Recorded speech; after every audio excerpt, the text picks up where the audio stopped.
తెలంగాణను ఈ రోజు అనేక రంగాలలో మీ అందరి సహకారంతో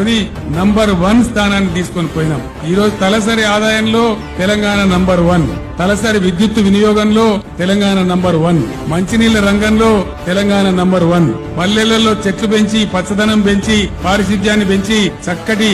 పంచాయతీరాజ్ వ్యవస్థ ఏర్పాటు చేయడంలో తెలంగాణ